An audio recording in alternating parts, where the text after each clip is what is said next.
మీ గల్లీలో కానీ లేదంటే మీరు సెటిల్మెంట్లు చేయడానికి వెళ్ళినప్పుడు అమ్మాయిల ఫాలోయింగ్ ఎలా ఉంటుంది? నేను ఒకటి పని చేసేతానా, ఒకటి గల్లీలా. ఉమ్. నేను నేను ఉండేతానా, రెండు తానే ఏం చేయ. మళ్ళీ ఈడ చేస్తావు బయట ఏమున్నా నేను ఏం చేసినా బయటనే చేస్తా. ఆ, మరి లవ్ స్టోరీ ఎప్పుడు స్టార్ట్ అయింది? నాకు తెలియదు, దొంగ చెప్పను కూడా ఏం చెప్పలేదు. లేదు, అయిపోయింది అది. ఒకసారి ఎప్పుడో విన్నా, ఎప్పుడో మాట్లాడినట్టున్నారు మీరు నాతో, కానీ గుర్తులేదు అది యాక్చువల్గా లవ్ స్టోరీ ఎప్పుడు జరిగింది, ఎలా?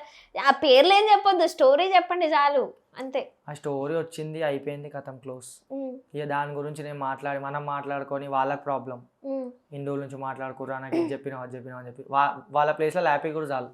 ఓకే, బ్రేకప్ అయిపోయింది మొత్తం. అయిపోయింది, వాళ్ళ హ్యాపీ కూడా. ఎట్లీస్ట్ పెట్టినావు మళ్ళీ గొడవ కొట్లాట పోలే కదా మీరు? సిచ్యువేషన్స్ బట్టి, ఆమె సిచ్యువేషన్స్ బట్టి, నా సిచ్యువేషన్ బట్టి నేను వదిలేసిన, ఆమె సిచ్యువేషన్ ఆమె వదిలేసింది. లైట్.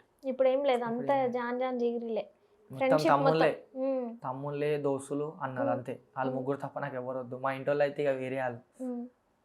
కానీ నీకు ఎప్పుడైనా అనిపించింది అన్న, చాలా ఇప్పుడు పెద్ద పెద్ద అంటే పొలిటికల్లో ఉన్న వాళ్ళు కానీ లేదంటే ఈ రియల్ ఎస్టేట్ కానీ ఈ దౌర్జన్యాలు ఈ దందాలు అని ఉంటాయి మన హైదరాబాద్లో ఖచ్చితంగా. సో ఇలాంటి వాళ్ళు అంటే మీలాంటి వెపన్లను పెట్టుకొని మీతో పాటు పని చేయించుకొని వాళ్ళు ఏదో ఇది చేస్తున్నారు, అరే తప్పు చేస్తున్నారు, తప్పు చేపిస్తున్నారు మాతో అనే ఫీలింగ్ ఎప్పుడు రాలేదు అసలు నీకు? నాకు చాలాసార్లు వచ్చింది, కానీ మనం ఏం చేయలేం. మన సిచ్యువేషన్ బ్యాడ్. మనకేం కావాలి? పైసలు కావాలి. మనం డైరెక్ట్ పోయి నేను ఇప్పుడు నేను ఏడ షాప్లో వర్క్ చేయలేను.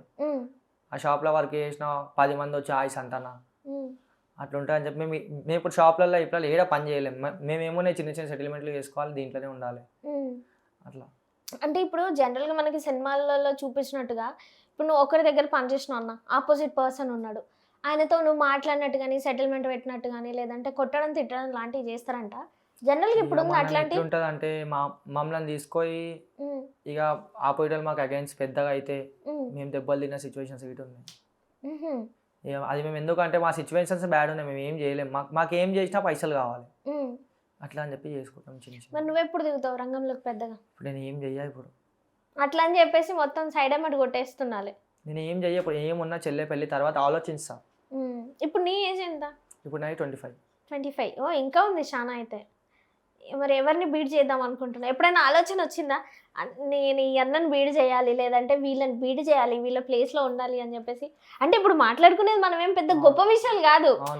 జనాలు అనుకోవచ్చు అరే వీళ్ళు కొట్లాడుకునే కూడా ఎందుకు ఇంత లెవెల్ ఆలోచిస్తున్నారంటే కొందరు సంహవ్ అక్కడ ఇప్పుడు ఎగ్జాంపుల్ కొందరు ఇన్స్పైర్డ్ పర్సన్స్ ఉంటారు, కొందరు మంచి చేసే వాళ్ళు ఉంటారు. ఒక్కొక్క ఏరియాకి అఖిలన్ ఉన్నాడు, ఒక ఏరియాకి సాయన్ ఉన్నాడు, దగడన్న.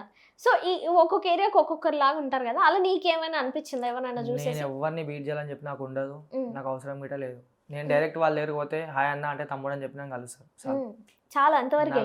ఒక్కరు ఎక్స్పెక్ట్ చాలు. మరి పైసలు కావాలి కదా మనకు బతకాలంటే, మనం ఏదో ఒకటి పైసలు కావాలంటే ఇక నేను అట్లా పైసలు కావాలని చెప్పి నా మైండ్లో ఉంటే సంవత్సరం సంపాదించా బిల్డింగ్ నేను. అట్లా మనకు అవసరం లేదు. ఎందుకని మరి అంత స్కోప్ ఎందుకు దూరట్లేదు మరి అందులోకి? ఇప్పుడు అవసరం లేదు అవన్నీ నాకు. ఇప్పుడు నేను ఏమైనా చేసా మా చెల్లెకి సంబంధాలు రావు, అదని చెప్పి ఆలోచించుకొని సైలెంట్ అయిపోయినాం. నిన్ను వేసి భయపడి పోయారంటే గాలి ఎందుకు ఇంకా చెల్లికి సంబంధాలు? నిన్ను చూసి దమ్మున్న మొగడు అని చెప్పేసి చెల్లికి వచ్చి సంబంధాలు ఇవ్వాలి, కానీ నువ్వు ఇట్లా చేసినావు నిన్ను భయపడితే వాడు ఇట్లా అంటోడిగా. ఎంత పెద్ద దారికారి ఉన్నా, ఎంత పెద్ద రోడ్ షీటర్ ఉన్నా ఫ్యామిలీ మ్యాటర్కి వచ్చేదాకా సైలెంట్ అయిపోవాల్సి వస్తుంది. ఏం చేయలేము. ఇప్పుడు చెల్లి పెళ్లి కోసం సైలెంట్ అవుతున్నావు అంతేనా? చెల్లి పెళ్ళి అయిపోయిందంటే మళ్ళీ అసలు ఏంటి నీ డ్రీమ్స్ ఏంటి, గోల్స్ ఏంటి? గోల్స్ నాకు ఏం లేవు. చిన్న చిన్న సెటిల్మెంట్లు, చెల్లె పెళ్ళి పెద్ద డ్రీమ్ నాకు. ఎట్లాంటి భావాన్ని పట్టుకొస్తావు? ఏంది ఇంత పెద్ద డ్రీమ్ అంటే? ఎట్లున్నా సరే ఆమె మంచిగా చూసుకుంటే చాలు. నువ్వు చూసుకో ఫస్ట్, నీ లవర్ని ఇష్టపెట్టినావు, బ్రేకప్ అయిపోయింది, నీ లైఫ్ కూడా నువ్వు చూసుకోవాలి కదా. నాది నేను ఎప్పటికి సెటిలే. మా చెల్లె పెళ్లి చేసాం, అదొక పెద్ద డ్రీమ్ నాకు. ఆమె పెళ్లి చేసి ఆమె పంపించినాం అంటే చాలు. ఇక దాని తర్వాత మనం ఎట్లున్నా మనం ఎవరు. ఇంకొకటి పొలిటికల్ చేసుకుంటా, రౌడీలో చేసుకుంటా, మరి మీరు ఎవరిని తెచ్చి చేస్తారు? అలాంటి ఏమైనా ఎవరు వస్తే అలా చేసుకున్నాం. అట్లాంటివి ఏమైనా ఉన్నాయా? ఒక రౌడీ వాళ్ళని చేయాలి లేదంటే గ్యామ్లింగ్ చేసే వాళ్ళు ఇలాంటి వాళ్ళు ఉన్నారు అని చెప్పేసి వాళ్ళని చేసిన ఏం పర్లేదా? ఫస్ట్ ఆఫ్ ఆల్ ఇప్పుడు ఎవరిని నమ్ముతలే నేను. గర్ల్స్ అయితే అసలు నమ్మతలే, చాలా మందిని చూసిన, ఎవరు నమ్మతలే. నేను లైవ్ చూసినా కదా అన్ని. గర్ల్స్ ఏం పాపం చేసినారు? నేను లైవ్ చూసిన అందరిని, ఈడ ఒక్కొని మెయింటైన్ చేసి ఆడ 2 ముగ్గురిని అట్లా చూసిన, నేను లైవ్ చూసిన ఇవన్నీ. ఈ పంచాయతీలు గిట్లాంటి బిచ్చ పంచాయతీలన్నీ నీ దగ్గరికే వస్తాయి కదా, గిట్లాంటి చాలా సెటిల్మెంట్ మంది చేసి దగ్గర పోతే చాలా నీ ఇజ్జత్ ఎందుకు పోగొట్టుకుంటావు అన్నా నువ్వు. నేను పోను ఈ సెటిల్మెంట్లల్లా, నేను మాట్లాడతా అంతే, ఫోన్ ఆ. మాట్లాడే ఖతం చేస్తా. ఉమ్, నేను అసలు దీంట్లో పోను నేను.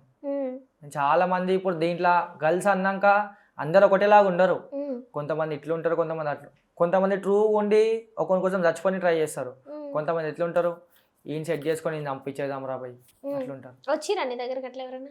రాలే. హైయెస్ట్ ఆలోచిస్తారు. పేమెంట్ సెటిల్మెంట్ ఎంత నీకు తీసుకుంది? డైరెక్ట్ అంటే ఇప్పటి వరకు ఎక్కువ డబ్బులు వచ్చిన సెటిల్మెంట్ ఏదైనా ఉందా? హైయెస్ట్ పేమెంట్ ఏది వచ్చింది? హైయెస్ట్ పేమెంట్ అంటే రీసెంట్గా ఒక నా బోనాల కన్నా ముందు 2 daysలో 12 lakhs ఏమో వచ్చినాయి. 12 lakhs? 2 daysలో. ఏం సెటిల్మెంట్ అది?